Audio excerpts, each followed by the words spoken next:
Good evening sa inyong lahat. Ating talakayan, Kabanata 25, Pagkamater sa Bagong Bayan. Pagpatuloy natin ang report ni Montero. Kung may retry yun man o wala, mananatili ang katotohanan si Rizal ang pinakadakilang bayaning Pilipino. Ganito rin sa iba-ibang kontrobersiya gaya ng kung nagpakasal nga ba si Rizal kay Josephine Brikin bago siya binatay, bakit kailangang pagkatalunan ang mga inyong ito kung pinakasalan man o hindi ni Rizal si Josephine sa Puwersa, Santiago, nanatili pa ring bayan at martyr si Rizal. Alas 3 ng umaga ng Disyembre 30, 1996, nakinig ng misa si Rizal, nagumpisal at nagumunyon. 5:30 ng umaga ang huli niyang agahan sa lupa. Pagkatapos nito, sumulat ng 2 liham si Rizal. Ang unay para sa kanyang pamilya at ang ikalaway para sa kanyang nakatatandang kapatid na si Pasiano.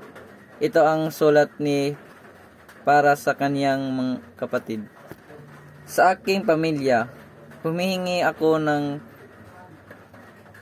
tawad sa inyong para mga pagdumuro sang naindulot ko sa inyong, ngunit balang araw ay mamatay din ako, at mas mabuti nang mamatay ako ngayon nang masagana ang aking konsensya. Mahal kong mga magulang at mga kapatid, pasalamatan natin ang Diyos dahil nanatili akong matatag bago ang aking kamatayon. Mamatay ako ng mapayapa dahil umaasa akong sa pagkamatay ko ay magiging mapayapa na rin sa wakas ang inyong buhay. Mabuti ngang mamatay kaysa mabuhay nang nagdurusa. Alawin ninyong ang inyong kalooban. Hinihiling ko na patawarin ninyo ang isa't isa para mamunting kasamaan ng buhay at sikaping mabuhay ng pagkaisa sa kapayapaan at kapalagayang loob. Tratuhin ninyo ang ating mga magulang gaya ng gusto ninyong maging trato sa inyo ng inyong mga anak. Mahalin ninyo sila alang-alang sa aking alaala. Iling ninyo ako sa lupa, lagyan ng lapidang bato at krus ang aking puntod. Ang pangalan ako, pitsa ng kapanganakan at kamatayan, wala nang iba. Kung gusto ninyong bakaran ang aking libingan ay maaari ninyong gawin. Walang mga anibersaryo. Gusto ko sana ay sa paang bundok, nganakan at kamatayan, wala nang iba. Kung gusto ninyong bakaran ang aking libingan ay maaari ninyong gawin. Walang mga anibersaryo. Gusto ko sana ay sa paang bundok. Ito ang huling sulat ni Rizal kay Pasiano. Aking mahal na kapatid, mga 4.5 taon na nang di tayo nakikita na magkausap. Hindi ito dahil sa wala tayong pagmamahal sa isa't isa, kundi dahil kilala natin ang isa't isa, kaya di na natin kailangan pang mag-usap para magkaunawaan tayo. Ngayon mamatay na ako at sa iyo ko inahandog ang aking mga huling pangungusap. Sasabihin sa iyo na ako'y na lulungkot na iwan kitang mag-isa sa buhay at papasanin ang mga panagutan sa pamilya at ating matatandang magulang. Inisip ko kung gaano kahirap para sa iyo ang iyong bigyan ako ng karira. Naniniwala ako na hindi ko sinubok na aksayahin ang aking panahon. Kapatid ko, sakaling ang bunga ay naging mapait, hindi ko ito kasalanan, kundi bunga ng mga pangyayari. Alam kong nagdurusa ka dahil sa akin at ako'y humingi ng tawad. Sinisiguro ko aking kapatid na mamatay akong inosente sa krimen sa rebellion. Kung ang aking mga isinusulat ay naging dahilan para rito, hindi ko pasubalian ito. Ngunit naisip kong nabayaran ko na ang nakaraan na pamagitan ng aking deportasyon. Sabihin mo sa ating ama na naalala ko siya at kung gaano naalala ko ang aking kabataan, ang kanyang pagmamahal. Ihingi mo ako sa kanya ng kapatawaran para sa niga pagdurusang naindulot ko sa kanya. Ang iyong kapatid, Lagda ni Jose Rizal. 5:30 ng umaga, dumating si Josephine Bracken kasama ang kapatid ni Rizal, Josefa. Lumuluhang nagpaalam si Josephine kay Rizal. Niyakap siya ni Rizal sa huling pagkakataon at bago siya umalis, ibinigay ni Rizal ang huli niyang regalo, isang relihiyong aklat, ang Imitations of Christ ni Padre Tomas sa Kempis na kanyang nilagdaan. Sa aking mahal na at nalungkot na asawa, Josephine, December 30, 1896. Si Rizal, alas 6 ng umaga, habang naghahanda ang mga sundalo para sa pagmarcha sa Bagumbayan, sinulatan niya ang kanyang mga mahal na magulang. Sa mahal kong ama, patawarin ninyo ako sa mga pagdurusa ninyo na aking nisukli sa kalungkutan at mga sakripisyo para sa aking edukasyon. Hindi ko ito ginugusto ni pinipili. Paalam ama, paalam Jose Rizal sa maha kong ina, Siradona Chudora Alonso, alas 6 ng umaga ng Disyembre 30, 1896. Si Jose Rizal pagmarcha sa Pagumbayan, mga 6:30 ng umaga, tumunog ang trompeta sa Fuerza Santiago, hudyat para simulan ang pagmarcha ng Bagumbayan, kung saan bibitayin si Rizal.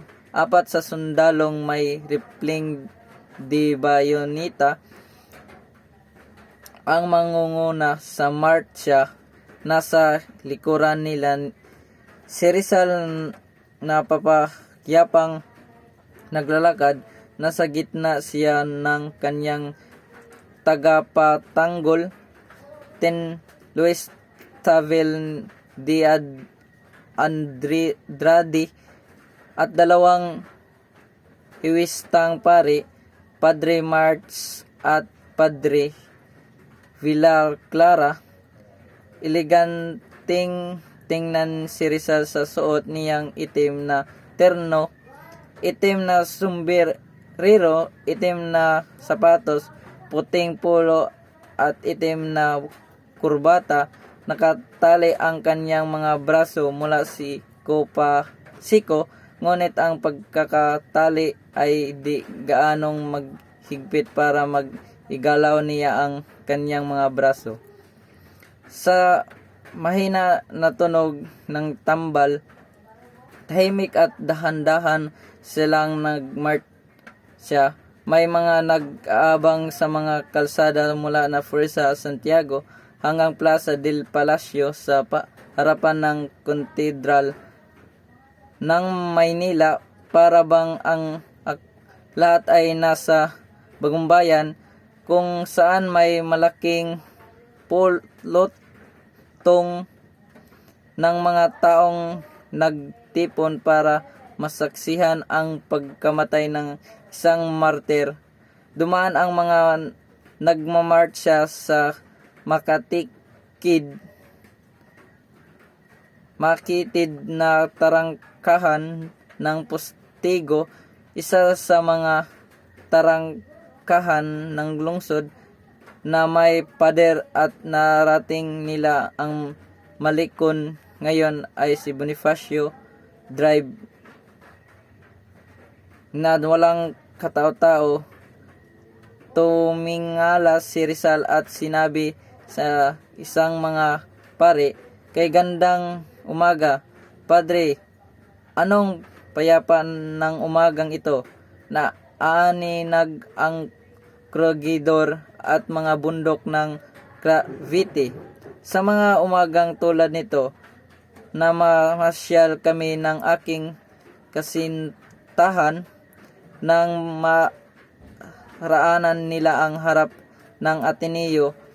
Nakita ni Rizal ang mga tore ng kolehiyo ng nangibabaw sa mga pader. Tinatanong niya, "Iyon po ba ang Ateneo, Padre?" "Oo," sagot ng pare. Nanarating nila ang Bagumbayan. Nagtipon ang mga manonood sa isang parisukat na lugar na inilaan ng mga sundalo. Pumasok ang mga nagmamarcha sa lugar na ito. Payapa pa rin ang paglakad ni Rizal patungo sa katatayuan niya. Madamo ang bahaging ito sa pagitan ng mga dalawang posting di lampara na nasa dalampasagan ng Lok ng Maynila.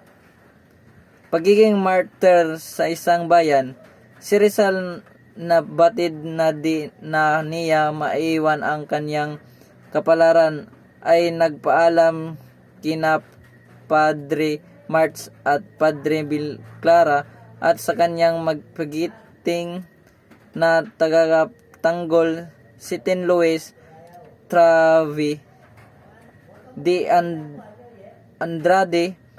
Bagaman nakatali ang mga bisig, mahigit pa rin niyang nahawakan ang kanilang mga kamay. Binasbasan niya ang isa mga pare at pinahalikan sa kanya ang krusipiho. Yumuko si Rizal at hinagkan ito. Pagkaaray, hinihiling niya sa komandante ng squad na barilin siya ng nakaharap sa kanila. Hindi pinagbigyan ang kanyang kahilingan dahil mahigpit ang utos ng kapitan ng barilin si Rizal ng nakatalikod.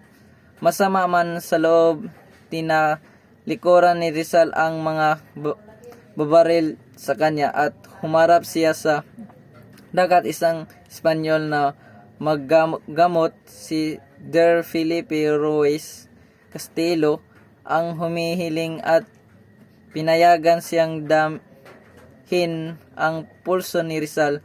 Nagsulat si Der Castillo, dahil normal ang kanyang pulso, patunay na hindi natakot si Rizal na mamatay. Yun ang tapos na aking report.